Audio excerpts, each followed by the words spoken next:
आरिश बड़े आतंकी मॉड्यूल में गिरफ्तार, गांव में दहशत और हैरानी।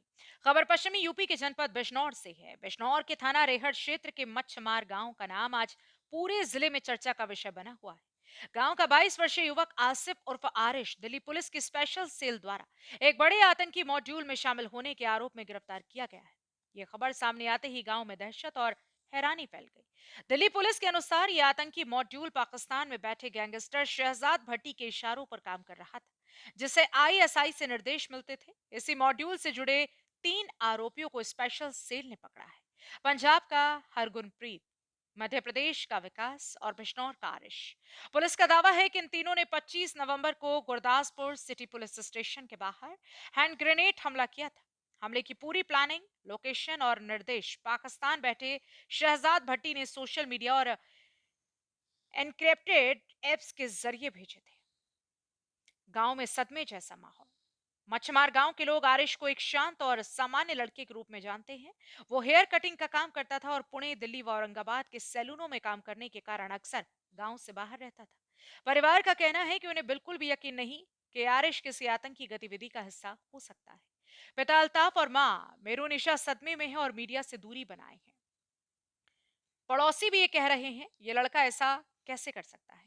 अगर वो दोषी है तो सजा मिले और अगर बेगुनाह है तो उसे छोड़ देना चाहिए। जांच में बड़े खुलासे। स्पेशल सेल की शुरुआती जांच में पता चला है कि इस मॉड्यूल ने देश के कई अहम स्थानों की रेकी और वीडियोग्राफी की थी। मॉड्यूल का नेटवर्क कई राज्यों तक फैला हुआ था और इसके निशाने पर कई संवेदनशील जगहें थी। गांव में डर और दुविधा। आरिश की गिरफ्तारी के बाद गांव में सन्नाटा है।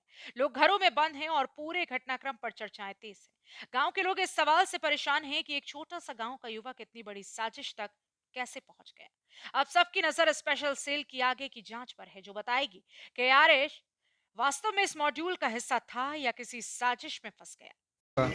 मेरा नाम था मुकरपुरिया का ही थाना गाँव में। ये आरिस का व्यवहार गांव में कैसा था? बहुत बेचैन था बच्चों को। कल दिल्ली पुलिस उसे उठा के ले गई। मैं यहाँ नहीं था। हाँ। मेरी दुकानदार जो बाहर गया था। अच्छा अच्छा। क्या इस तरह की हरकतों में शामिल है वो? नहीं साहब, हम अकील नहीं कर सकते। अच्छा। हम अकील नहीं कर सकते साहब। अगर वो निर्दोष है तो क्या होना चाहिए? कुछ साफ होना चाहिए आप लोग। अगर दोषी है तो? सजा नहीं चाहिए। अक्सर का बाहर रहता था या गांव में रहता था ये लड़का? गाँव में रहता, प्रदेश कमाने गया था, माल बच्चों में भेज दिया, फंसा आ गया, अपने काम पूरा कर कैसे गया। अच्छा। मिलना आ जाते हैं माँ बाप के घर अपना और बच्ची से भी और क्या बात। यहाँ काम करने गया था, यहीं आ गया बस। ये हमें तो किसी को भी मालूम, किसी को नहीं मालूम कि क्या बात है क्या नहीं। जब आप लोग आए तो देख रहे हो जैसे बोलिए। मेरुनिशा जी, आपका बच्चा जो आसिफ है उसे कल पुलिस पकड़ गई, क्या मामला है? जी मेरे बेटे पे ये इल्ज़ाम लगाया गया है कि दंड कानून में शामिल है हाँ। और इसलिए पुलिस उठा के ले गई।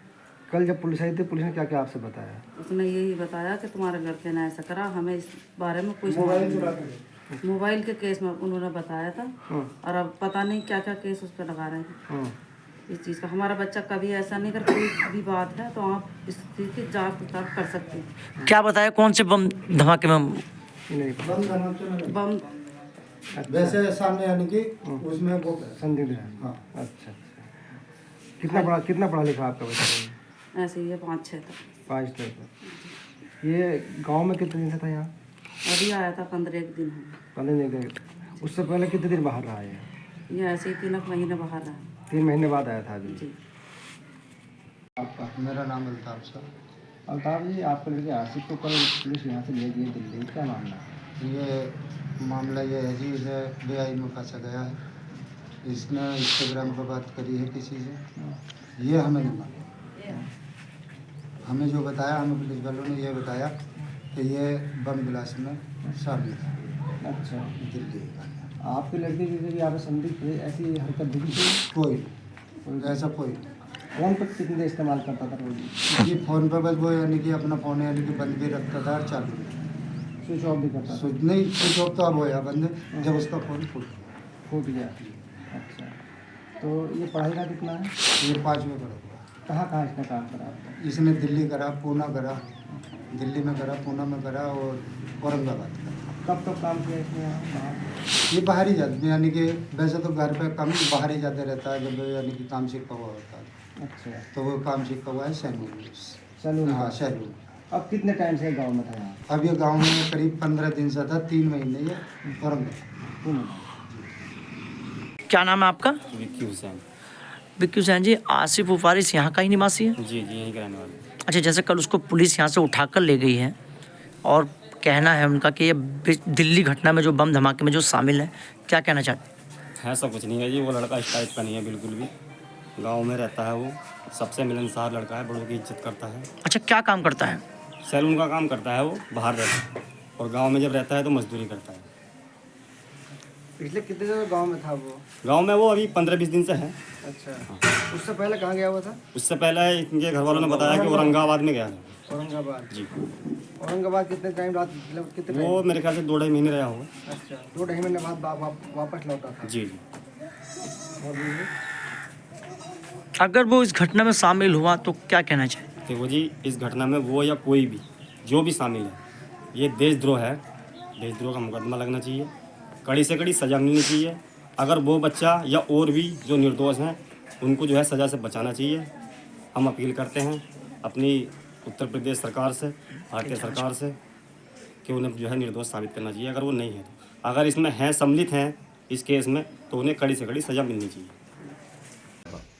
हमारे करीबी ही लोग हैं ये, और मोहल्ले के भी लोग हैं। हमें कभी इनसे कोई दुख नहीं हुआ कि इन्होंने कोई हमारे साथ कोई आपत्तिजनक कोई झगड़ा रपड़ा करा हो या कहीं कोई गांव में कोई झगड़ा हो। आज तक हमारे सामने कोई ऐसा इनका केस नहीं आया। अच्छा, कल उसको दिल्ली पुलिस ले गई है उठाकर, और उनका कहना है कि ये दिल्ली बम धमाके में जो शामिल था। जी, क्या कहना चाहेंगे उसके बारे में? नहीं सर, इतने बड़े दिल का बच्चा नहीं है वो जो इतना बड़ा काम कर सके। क्योंकि यहाँ अगर कोई झगड़ा हो गया तो वो उसे हमने बैठ के रोते हुए देखा है, अगर कि यार ऐसा क्यों हो रहा है, वो कैसा है। कभी हमने उसे इतने बड़े केस में हमने उसे नहीं देखा यहाँ पे। और ये तो जो आप केस बता रहे हो, ये तो मुझे ऐसा लगता है कि दुनिया का सबसे बड़ा केस है। तो इतने बड़े केस का हाथ साई वो नहीं हो सकता। हम अपनी तरफ से अपनी गवर्नमेंट, उत्तर प्रदेश की गवर्नमेंट योगी आदित्यनाथ जी से रिक्वेस्ट और फरियाद और विनती करते हैं कि इस केस की ठीक तरीके से जांच करी जाए। अगर वो बच्चा निर्दोष है तो उसे बाइज्जत बरी करा जाए। अच्छा, जैसे कि उसके साथियों का कहना है, मतलब पुलिस का कहना है कि शहजाद जो पाकिस्तान में बैठा है, सर वो बात कल मेरी भी बात हुई उससे, क्योंकि जब यहाँ से क्राइम ब्रांच इन्हें भाई साहब को उठा के ले गई तो इनकी घरवाली मेरे यहाँ रोती हुई गई, क्योंकि मेरे यहाँ ताल्लुकात इनके परिवार से कुछ ठीक ठाक हैं। मैं मिलता जुलता रहता हूँ हफ्ते 15 दिन में। तो इन्होंने बताया कि ऐसे ऐसे टेंट के मसले में उन्हें ले गए और ये पता नहीं कहाँ ले गए। फिर मैं अपने एक मिलने वाले के पास गया तो मैंने यहाँ करीबी जितने भी थाने वाले थे, अफजलगढ़ थाना, रेड़ थाना, मैंने दोनों थानों को फ़ोन करा। दोनों थाने से पता कराया कि साहब हो सकता पुलिस ले गई हो कि कोई केस हो। तो उन्होंने ये बताया कि साहब यहाँ कोई नहीं ले गई। उसके बाद में मैंने इनका अल्ताफ़ भाई का नंबर लगाया, इनका नंबर लग दिया था, उठा नहीं रहे थे। आधे घंटे के बाद में इनकी कॉल आई कि मैं तुम्हें, फिर मुझसे एक उसी जो इन्हें उठा के ले गए थे उनमें से एक बंदे ने बात करी कि हम तुम्हें आधे घंटे के बाद में रेहड़ थाने में मिलेंगे, आप मुझे रेहड़ थाने में लो। हम रेहड़ थाने पहुंच गए। मेरी लड़के से भी बात हुई तो लड़के ने मुझे ये बताया कि चाचा जहाँ मैं औरंगाबाद में काम कर जाता हूँ वहाँ मेरे साथ एक लड़का काम करता था, बाल कटिंग का उन्हें काम बताया। उसने मुझसे बताया कि चाचा मुझसे एक लड़के ने कही कि एक काम है यार, वो काम करो ना, 2-4 पैसे की मजदूरी हो जाएगी। तो मैं बोला यार ठीक है, हर आदमी 2 पैसे की मजदूरी को भगा फिर गया। अब उसने मुझसे एक आदमी से बात करी, मुझे नहीं पता वो कहाँ का था, क्या नाम था उसका। उसने मुझे वो काम बताया कि ऐसे ऐसे तुम्हें वो काम करना है। मैंने उससे फ़ोन पे मना करी। मैं बोला मैंने भैया मैं बताऊँगा अभी सोच समझ के। फिर उसने मुझसे लड़के ने कही 2-1 दिन के बाद, अना यार वो काम करना। मैंने उससे मना करी कि मैं इस काम को नहीं करूँगा। उन्होंने मुझे तंग करा हुआ। जब मुझे तंग करा तो मैं वहाँ से निकल गया अपना बैग नहीं लेके, अपना काम शाम छोड़ के सब अपने में घर आ गया। उन्होंने मुझे अटैक करा मेरे मोबाइल पे। लगभग 8 दिन लगातार मेरे घर फ़ोन आते रहे कि तुझे वो काम करना पड़ेगा। मैंने उनसे फ़ोन पे मना करी तो मुझे उन्होंने मारने की और मेरे परिवार को मारने तक की धमकी दी। मैं उस चीज़ से डर गया। बहुत डरने के बाद में मैंने अपना मोबाइल स्विच ऑफ कर लिया। मैंने उनसे कोई बात नहीं करी। बस मेरी इतनी गलती है कि साहब उसने मुझसे बात करी, मुझे यूँ नहीं पता था कि मुझसे ये इतना बड़ा काम कराने के लिए कह रहे हैं। बस इसके बाद मेरी कोई आगे पीछे कोई गलती नहीं है। इतने में चाहे ये मुझे सज़ा दो या मुझे छोड़ दो, वो इनकी नहीं।